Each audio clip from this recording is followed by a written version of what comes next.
Basketball kept me out of a lot of trouble. Most of my friends I got came from basketball. We're gonna tell you it's wrong. We don't care how you feel about it, but people don't have jobs when they're grown. I don't like it. I made the decision to go have fun and not play basketball. I regret it to this day. The world needs love. It needs niceness. There's just too much negativity. Like, you meet people through things, but it's always bigger than that. It's always make sure you take care of the people. Sometimes you make the wrong decision, you learn from it, learn from your mistakes, and just live every day being the best person you can. All right. So what is your name?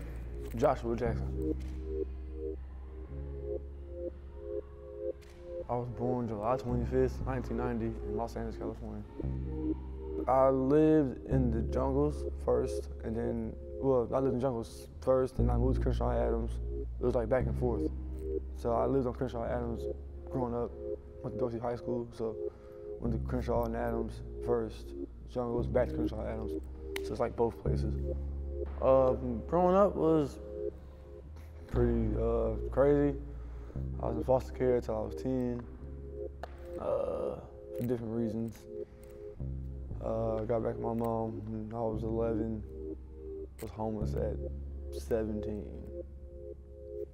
Before I went to foster care, I didn't know this at the time as a kid. My mom was on drugs, things like that. So I didn't know everything was going on. So like, but I remember times like I couldn't eat, couldn't have. There's a lot of like little things in life back then before foster care had happened that I realized as I got older, I was like 13, 14, this is why I was in foster care. It was just a survival mode. You had to find a way to eat. I ain't ate all day. Gotta eat. Gotta do whatever I gotta do to eat. Some days I didn't, and some days it wasn't successful. Some days I went hungry, but some days I got to eat. So it's about life though. Some days go good, some days don't.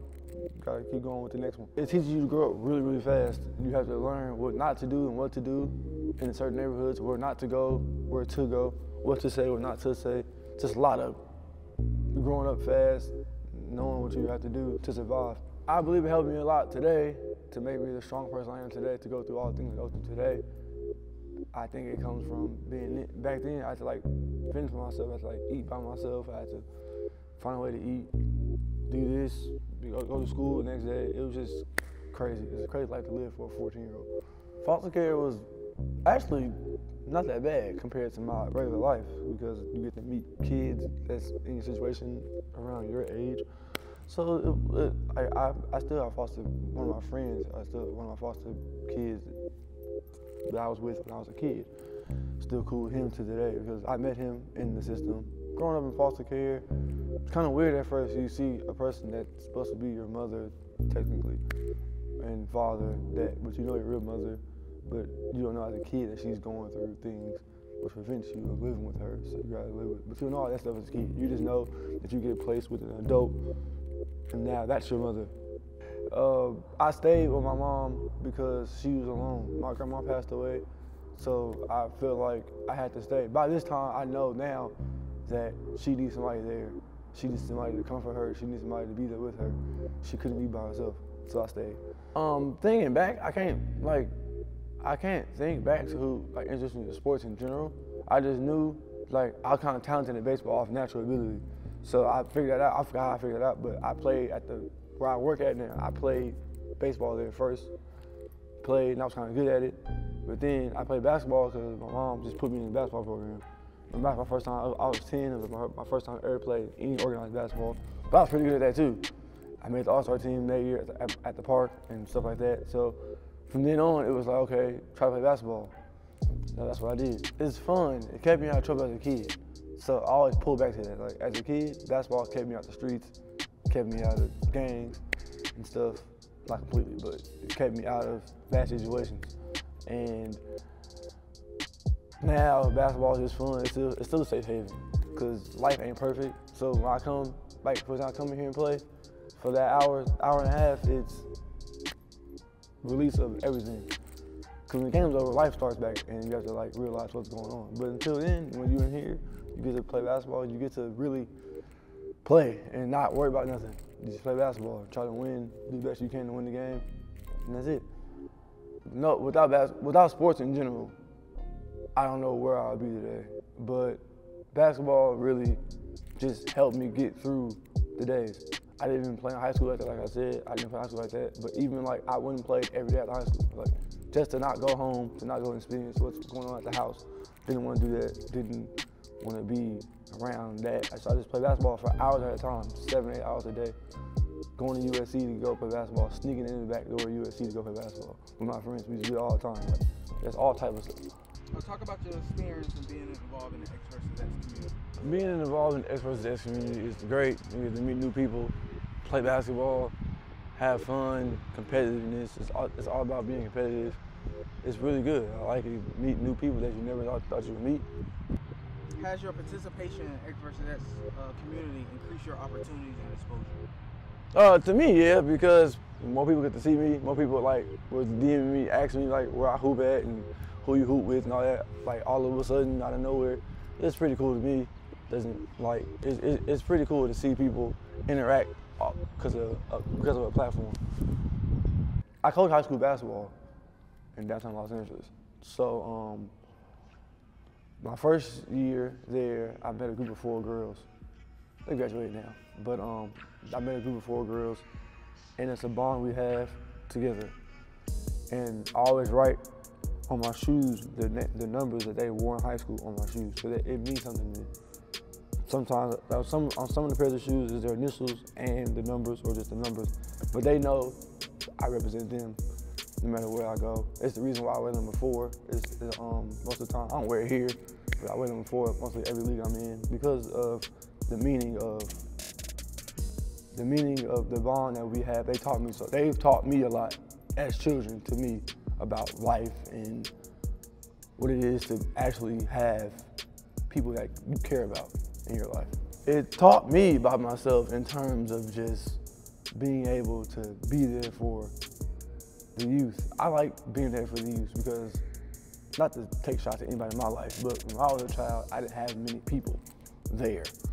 So I try to be there for the youth. You never know what they have going on at home. Like nobody never knew what I had going on at home.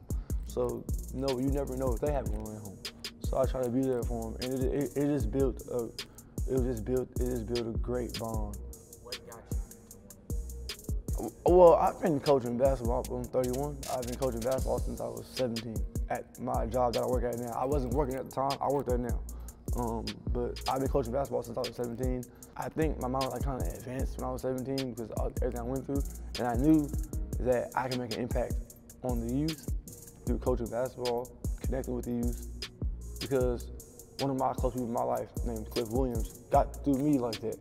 He coached me when I was a kid at the park I played at. So I knew that, and my friend Gino Rogers was coaching too. So I really honestly followed him. Without him, I probably wouldn't be coaching. I followed him in coaching, then I fell in love with it myself. Life is bigger than basketball. It's gonna be bigger than whatever you do. Life is gonna be bigger than that. You gotta make sure you take care of everything. Like so I always tell one of my girls named Bridget, we always say it's bigger than basketball. The bond, our bond, everything is bigger than basketball. You can put basketball to the side, and you have to be able to progress with life without basketball. Because most people don't get to play basketball their whole lives. I had people when I was a child, but wasn't that many. My godmother, the lady I live with today, she's been there. Her son, my brother, Jared, he's been there. Her sister, my auntie Rhonda, they've been there since I was a child, no matter what. I made a lot of bad decisions as a child, which took me away from them sometimes. It's on me, but they've been there. But like, other than that, I really didn't have too many people like that. So I always like to, like you said, it's about community, it's about love, it's about being one. Because you never know what people are going through. You just never know. And so even like, you don't have to ask, like if you can just be there for them, it probably means a lot to them that you're there. At their worst times, you're there, it means a lot to them. You might not know what's going on sometimes, they might not want to tell you. But just to know, people that know that you're there, they like it. Fear is a thing. People try to like downplay it. It's a thing. I was scared to actually coach basketball because I thought I was good enough. I was scared to play basketball in front of like people because I thought I was good enough. I was scared to actually like have a girlfriend because I didn't think I was good enough. It's just like when you see yourself and you feel yourself with the fear of it, my opinion on it is just go do it, whatever it is. Because the most they're gonna be able to tell you is no. That's it. That's the worst it's gonna get, no. Like, you're not gonna get beat up, you're not gonna, like, nothing's gonna tell you no. And life keeps going after that. So whatever fear you have, just go, whatever fear it is, if you can go do it, just do it. Most of the time, we waste time on fear because we sit there and let the fear control us. So we don't go do whatever our plans are. Like, I was scared to do this. I've never done anything like this before. Never sat in front of the camera and told my story. People know my story, some people know my story, but I never sat here in front of a camera and told my story. So it was just like, I was nervous on the way driving here. It was nervousness coming here to do this, just to sit in front of a camera and talk about things I really haven't talked about in a long time, to be honest. I believe in respect, loyalty, honesty. Treat people right. Like, I believe, I don't know, but I believe if you go around, you ask people about me, you'll never get, oh, he's a bad person, or he's this, because you can't be that person. I can't be that person in this world. There's too many people like that in the world already. I don't want to add on to that list. I like having fun. I like being around the people that I genuinely care about. With my best friends, my close friends, I just like being around people. I hope one day in this world, it can be more positive things in the world.